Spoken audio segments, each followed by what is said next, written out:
Hi, I'm Jonathan Hedvat with Bert Hochfeld, a former hedge fund manager. Bert, since you went to Harvard Business School and University of Pennsylvania studied economics, what do they not teach you at undergrad and postgrad business programs that you're not going to learn in the real world running a hedge fund, or common wisdom amongst hedge fund managers? There are many things, okay? I mean, I'm not criticizing the way investment management is taught. It's taught using a lot of theories and a lot of Ram and Dodd type of analysis. But on any given day, stocks move based on supply and demand. And on any given day, though that supply and demand has a lot to do with many different things than you're taught about in an investment management company. One thing that you have to realize, okay, it's very important to understand, is that about 70% of the volume, the trading volume these days, is from quants.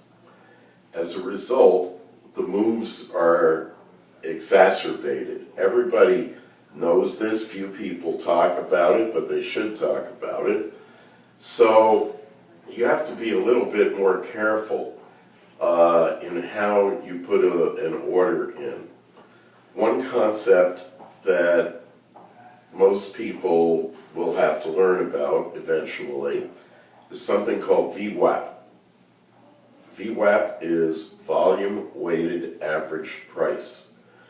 If you're not using a brokerage account that can provide you with VWAP, you will be losing 0.5%, 0.75% every time you trade, okay? Okay, so how can I, is that an accounting standard, VWAP, or that's the way to enter an order? There are VWAP machines, okay? It's all computer driven, but you can, if you want, and this is something serious for you,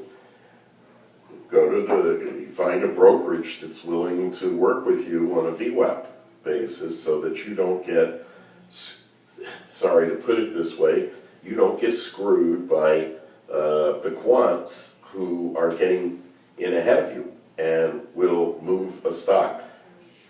If you have an E-Trade account, for example, are you under VWAP? No.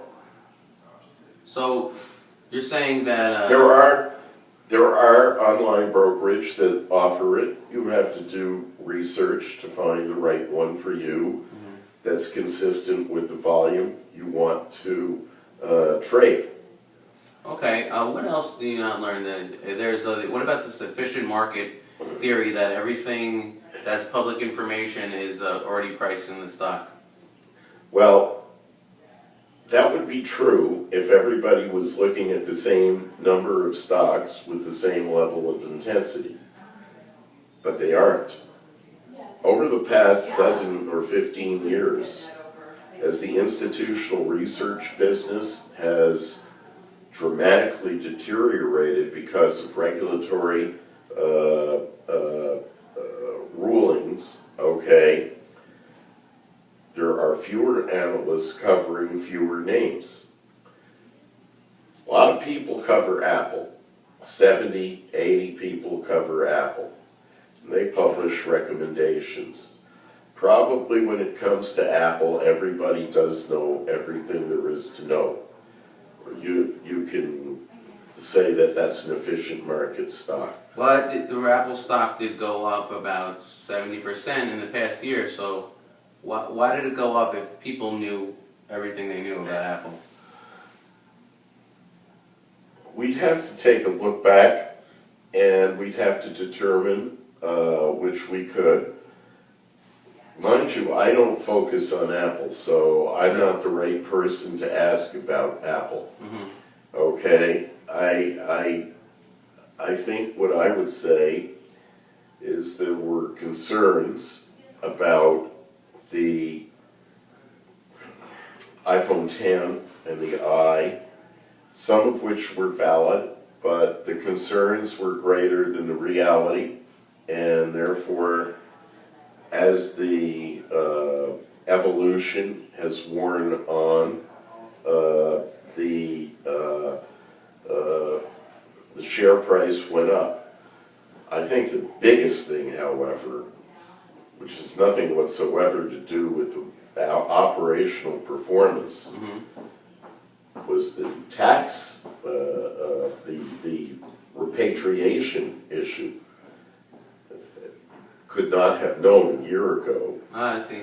that the Trump proposal for repatriation was going to become law. Apple has basically said they're going to give the stockholders back all that money, $300 billion. That's why Apple stock went up so much. So we have the VWAP, which they don't talk about in business school, like quants is a new thing. We have any other things about the efficient market theory that? Well, we talked a lot yesterday about how hedge funds work, and you know, why am I focusing so much on hedge funds is because at the margin, hedge funds drive the market. I mean, mutual funds don't trade, and the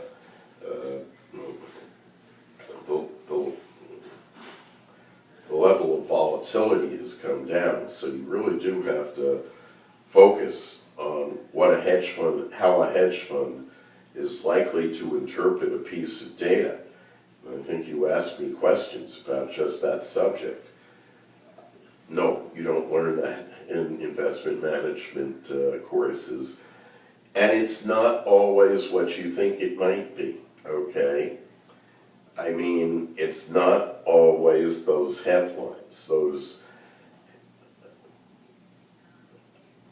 You have to learn what the short case is on everything you want to buy. I have an example. So short case meaning you have to look at why people are selling the company, and you also have to find why people are buying at the same time. The short case on a given day is the marginal information, okay? People can say all kinds of stupid things, or smart things. I don't want to rule it out one way or the other, but I promise you that what you are seeing, when you see a stock go up or down 5 or 10%, is that there's been either validation or repudiation of part of the short call. Most everything else is noise.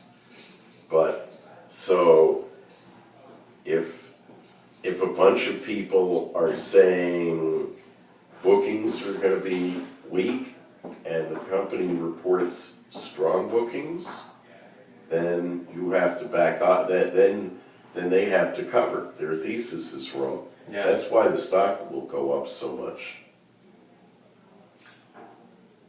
How can somebody find out about the short case? Do they look at message boards? Are they just talking to other traders and investors? Well, how do you do it? Yes, you would actually. I would go on stocktwits.com and see all the comments of people saying, this company's BS, the management, it has a bad track record, and I think their sales are going to drop due to this competitor. And that's really what people do, okay? Because one thing I can tell you about short sellers, they're very happy to bash a company? They're very happy to put their, it's not, they don't want to restrict the information. They sell their own book, okay? That's a very common thing. Sell their own book, meaning protecting... No, they talk to everybody about... Their short yeah. And you find that longs are not as vocal about their... Some longs don't even want you to know that they're engaged, okay? Because they want to keep buying at a low price. Yeah. Mm-hmm. And the short seller has no interest to prop up the price. They want it to go down fast. Exactly. So, They want everyone to be scared to buy, and everyone that might never thought of selling to just sell right yeah. now. Mhm. Yeah. These are the kinds of things, and they sound like basic common sense, and they are basic common sense, but you're not going to learn that in an investment management class. Or at least, I'll put it to you this way, I haven't seen it. I don't know all the investment management classes that there are, but the ones I've seen don't tend to run their focus in this direction. Well, thank you, Bert.